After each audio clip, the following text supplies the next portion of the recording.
A Stone's Throw. Memoir of Dope Fiend by Scott A. Spackey. Chapter 19. Descent. It's late. I'm trying to walk the line. Well, it's way past midnight, and there's some people all around. Some on their way up, some on their way down. Can't wait. Bob Dylan. I do not think about or plan ways to get high. I don't have to. They just happen. I don't mean to run into Gage or Johnny or Dana each time I'm in the valley. It just happens. I don't know they will have dope and rigs and get me spun. It just seems to happen that way. I never planned to go out and stay away for days at a time, slamming dope into my arm, 30, 40, 60 cc's at a time, a gram or two over a couple days, hanging out with whores in motel rooms all over the valley, our arms bleeding and bruised, sharing the bond of being fiends together, a dark world to share, shutting out the rest until daylight, and then slamming another hit home to change the day to night. It just happens that way. The needle scares the shit out of me every time it goes in.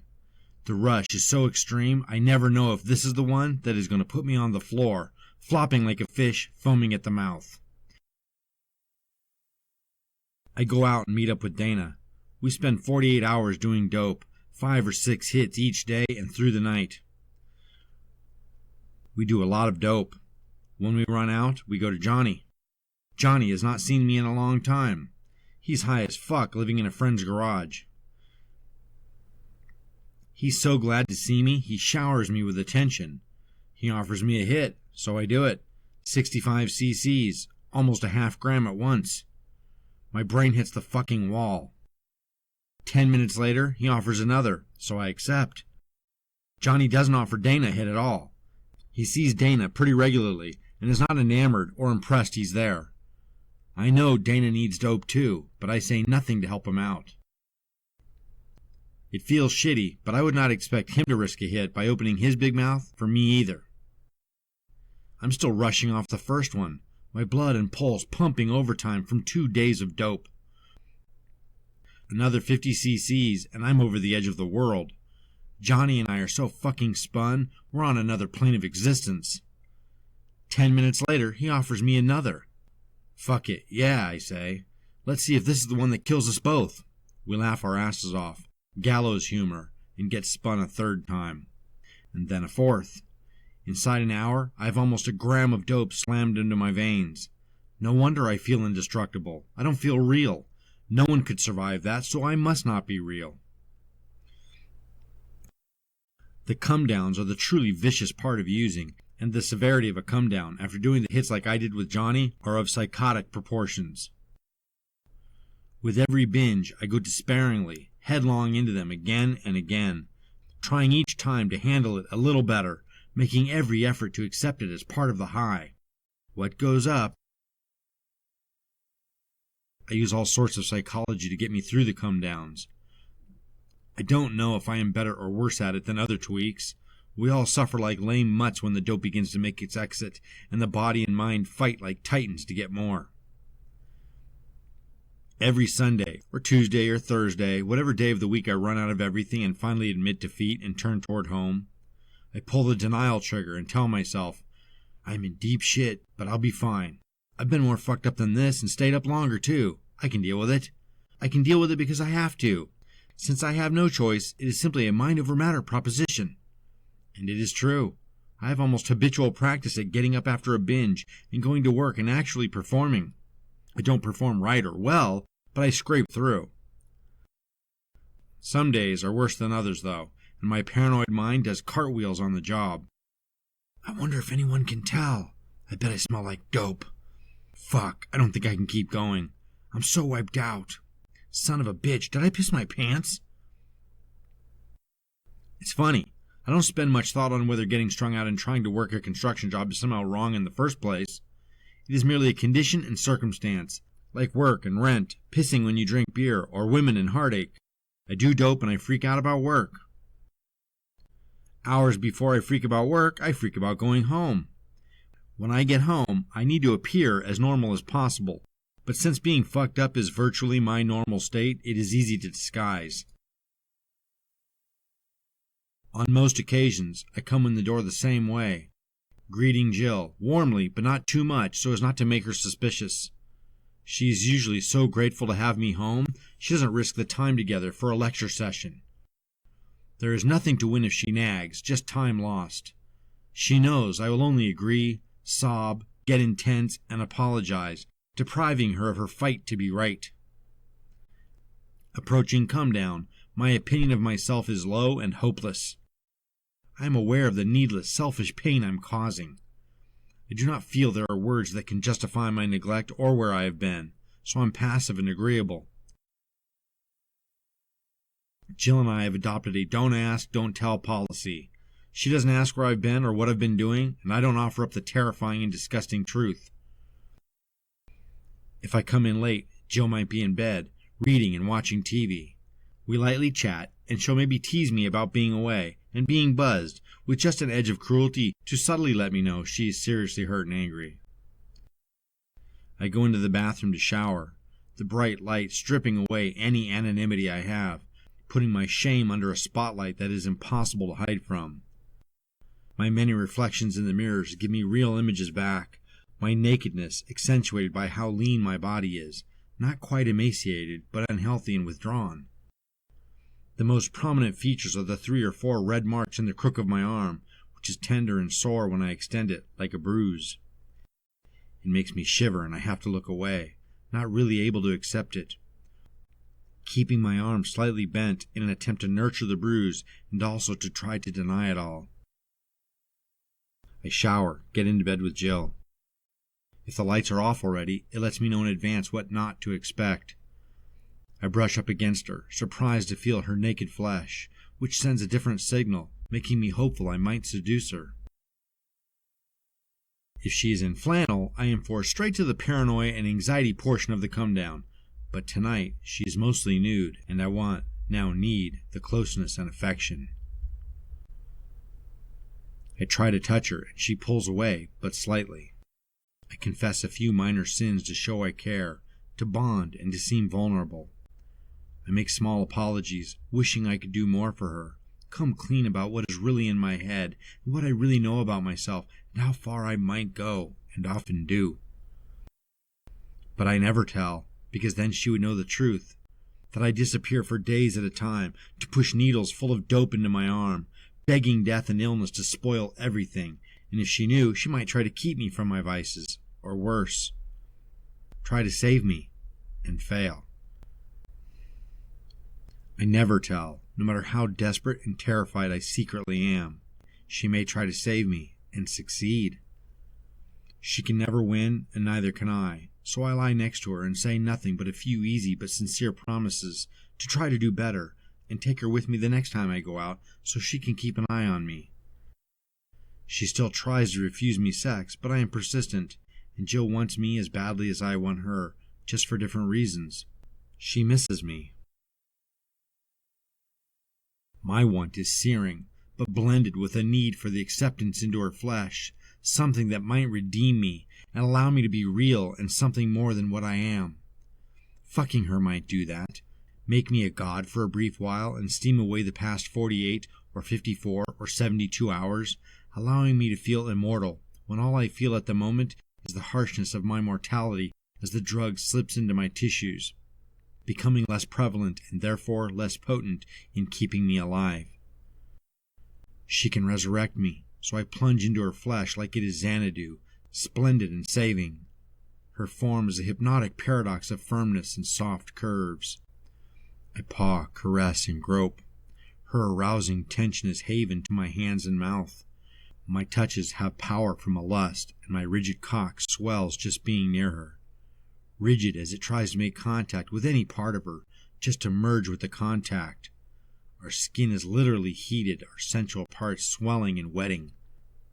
I take mouths full of her, everywhere and every part. I want to swallow her inside, so I can fuck her outside of me and within me.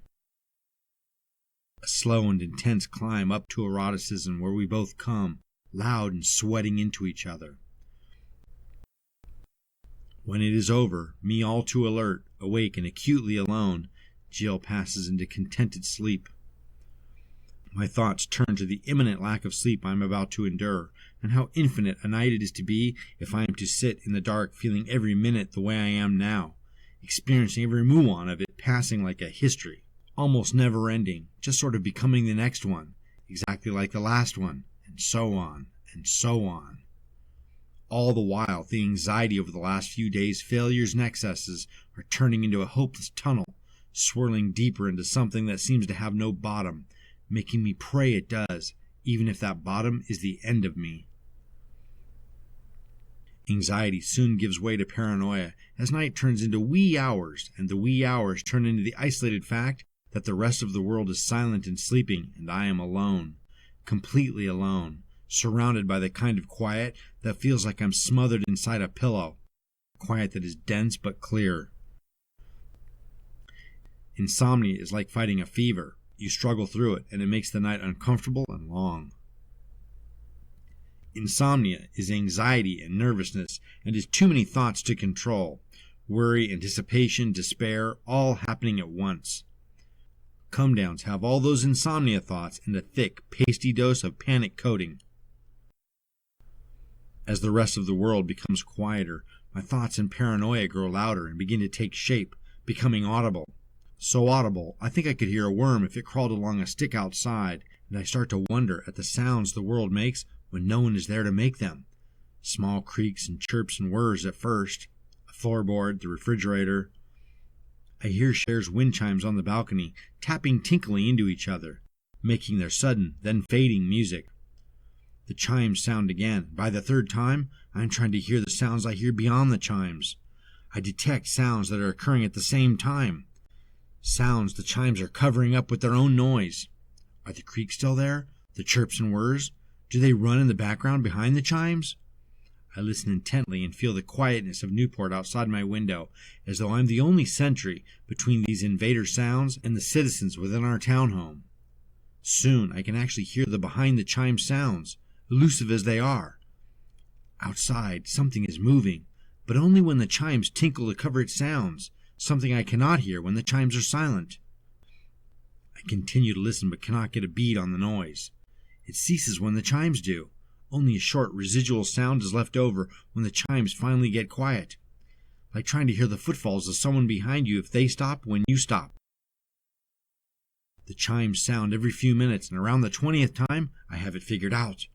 There are 3 bandits who have scaled the Back Bay hillside, crept in through the balcony, and are now hoisting all of our furniture out the sliding patio door, over the balcony, and down the brushy and bushy overgrown hillside they climbed up while using the sounds of the chimes to cover their betraying noises. It makes perfect sense to me. We will all wake up to no furniture, but I am too afraid and curious to stop them. I try to listen closer. It is hard to hear, and I cannot assess whether an investigative trip down the stairs is sensible or if I'm imagining things. Several times I have my covers peeled back and I'm poised to go and save the day, but then I think of the possibilities. If I am right, I could get hurt. Only 3 fucking maniacs would climb up a hill and move a 200-pound couch over a balcony. Maniacs I do not want to run into. If I'm wrong, I'll feel really dumbass, and it'll be proof I'm delusional. I don't want to be delusional. If I stay put, I won't run the risk of Jill or Cher waking and being alarmed by me. I now feel my mission on Earth is to preserve their slumber, or at least my mission in our townhome.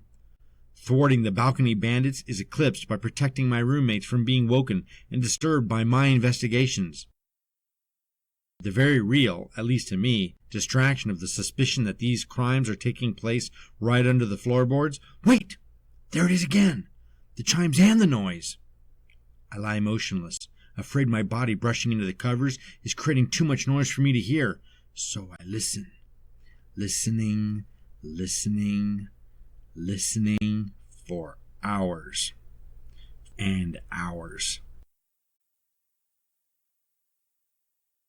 When the sun comes up, I am still listening and have been for over 4 hours.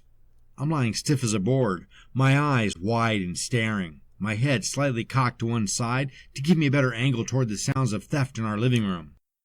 The alarm goes off at 6:30, and I do my best impression of a schizophrenic paranoid, trying to act like I just woke from a restful sleep to keep Jill's suspicions and judgments at a safe level. Jill usually wakes cheerfully, showering, dressing, and fully accepting my lie of not having to work until later. Only half day.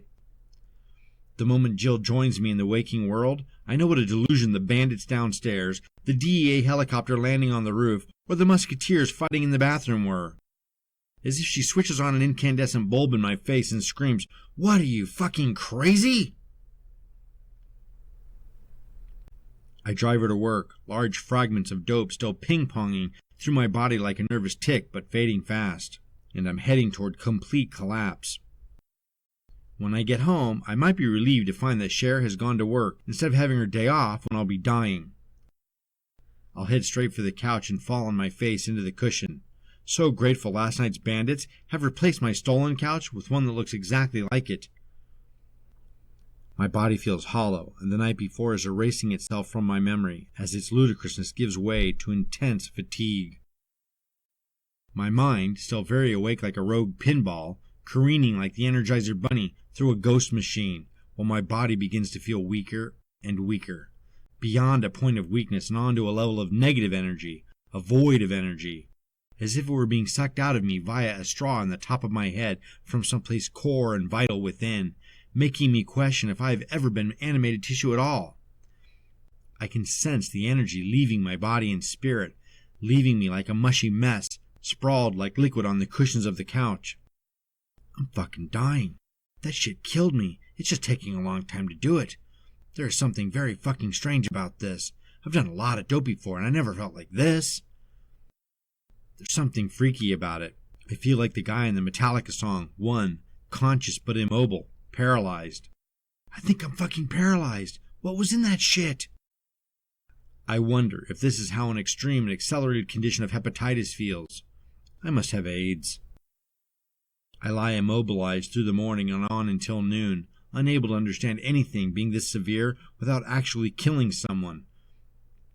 As the rest of me slowly rights itself, the dope passing from an effectual state to an ineffectual one. My appetite returns, but there's nothing I can do about it since I am now paralyzed. Maybe I should just open my mouth and start chewing this cushion my face is smashed into. My mind begins to clear from the dope, returning me to a rational state, prompting me to make a few calls about work and other odds and ends that need errand attention. But I cannot move to the phone or even see it since I am still on my face. I can't move. Can't. Slowly, I regain movement of limbs and manage to turn over at around 3 in the afternoon. By 4, my hunger gains the final word, and I make it to the kitchen for leftover mac and cheese and milk. Milk, cheese, my God, ice cream. Anything dairy to replace the calcium the meth destroys by the barrel, making tweaks toothless far before their time. By 5, I am out the door and on my way to pick up Jill from work. The beautiful Newport sunset and freshness of the evening surrounding me like a spring day, free and perfect. The world waiting on me to be reborn. Jill and I might share a quiet evening at home, and by bedtime, the binge's aftermath is a memory that loses more of its power each time I think about it, eventually slipping away altogether, leaving me ready to do it all over again.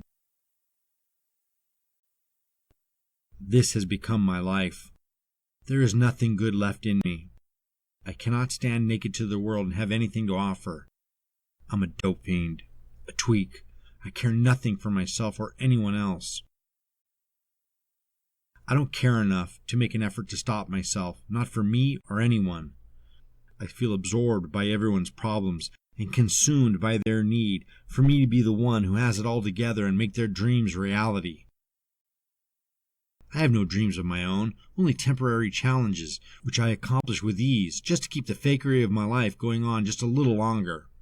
A little longer. The future seems a luxury beyond me, always.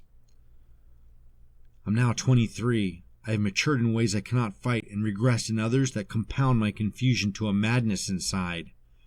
No one knows me anymore. My happiness is buried beneath layers of angst, resentments, and contempt. I am a shell for everyone else to look at and love and admire.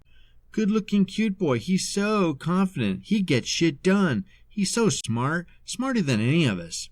He always makes me feel better, helps me reason my problems out, talks about God and spirit, karma, life, and consciousness. He can do anything. I help everyone around me go forward, stay on track, and keep perspective. I try to make it feel enlightening and special to know me. It's easy because their problems are shit, their lives trifles, their minds simple, and their situations too easy to define and redefine. No one asks me to save them, not out loud, but it is their quiet desperation and subtle hints left like crumbs on a trail that cry out from them and make me incapable of turning away. There is always some sort of sixth sense, a second sight, which I alone seem to possess, that allows me to see what is hurting and ailing in others, what they are missing, and so they turn to me for insights. Me, of all people, me. It's more than advice they seek, it's wellness and understanding. Now I am the hermit holding the light, and they all climb to seek me out, ask for my wisdom and mystical answers. But my angst and inner pain come from their unwillingness to do anything with the knowledge and insights that channel through me for them to hear. They do nothing with it, ever. Cher still laments over her kids, Jill over her father, everyone over something, but they do nothing to change it. Long talks, close and private stories and confessions spill like blood on the tracks, and my soul is offered up like a ritual, digging so deep into myself and the God inside me to get them the answers they need for them to say, "My God, how did you know?"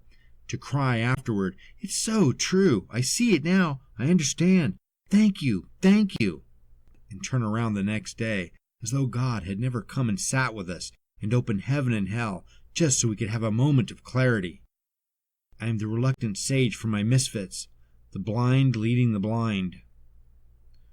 And I cannot fix my own pain, the unrelenting void in me that makes me always crave for more and need some evidence that I am actually a living thing, breathing and heart beating. I search and wait for someone to help me, to share in my pain, to understand it and empathize. I am through with sympathy. Who will empathize with me? Who will talk to me? Who will counsel me? Who the fuck is going to help me out of this prison? A prison that drugs is a side effect of, not the cause. I am untouchable, too smart for anyone to even approach or even suggest I am destroying my life. What possible answers can they give to me that I cannot give to myself? The only person that can save me, and me is dying faster inside and out than anyone can get a beat on. The trap of a strong mind is a solid one. Every addict can convince himself that getting high is a good idea, but I walk the line like a fucking high wire act, bullshitting my way through everyone's heart and life each day while I spiral into dope, lie, fuck, drink, consume, beat off, smoke, never sleep, never eat, never smile on the inside. I watch my pain in my life going by like it's a movie and someone else must be the main character, because otherwise I'd be feeling some of this shit. I'm beginning to suspect a pattern to my dysfunction. If there are things above and beyond making me feel alive and connected, I don't need dope. I'm addicted to anything outside the parameters of normal life. Interest in a new girl, traveling someplace new and unseen, emotional conflict, good food, a new book, sex that's real and intense, anything to keep me feeling alive and breathing. Dope is the easiest, most accessible, extreme path I know of to elevate me from life's mediocrity. Whenever I go out, I'm open to anything intense, but dope always finds me first, and it delivers like a motherfucking rocket ship, like a stairway to heaven. How am I ever going to stop? For Jill? No fucking way. She never says anything exciting to me anymore, and even though our sex is still good, it is rare that it's mind-blowing, and since we're capable of mind-blowing sex, mind-blowing is all that can satisfy me. For Cher? No fucking way. She's gotten what she wanted from me. I've saved her ass yet again, and now she wants to be left alone and not risk any of it. Not for me, not for anybody. For my family? No fucking way. The last people on earth I feel any obligation to are my family. For myself? No fucking way. I'm my own worst enemy. I'm the only person who truly interests me. My life is rife with cosmic coincidences, controversial behavior, and deep insights. My Dope Fiend people are just that, dope fiends. And my working regular friends are just that, regular. I have equal contempt for all of them. I am the only one walking in the twilight, and I haven't found anything I give a shit about. That is not to say I loathe myself. As I say, I am the only interesting person I even know. I look at myself as an indestructible lab experiment. I didn't do all this shit, the pot, that first shot of whiskey in San Jose, fucking every girl I could, letting a guy suck me off for money, speedballs and needles full of meth, because I was insecure, confused, or had been traumatized. I was fucking bored to absolute catastrophic proportions, which created a living hell inside me and a pain inside my tortured skull. I was totally fearless and could not believe anything, even death, being worse than the pain of living. I destroy myself out of curiosity, because I am there. A stone's throw, Memoir of a Dope Fiend has won 5 awards, including the Benjamin Franklin Silver from IBPA. It is available in print, ebook, and audio everywhere books are sold throughout the U.S. and Europe. To hear more and for free downloads, visit scottspacky.com/books.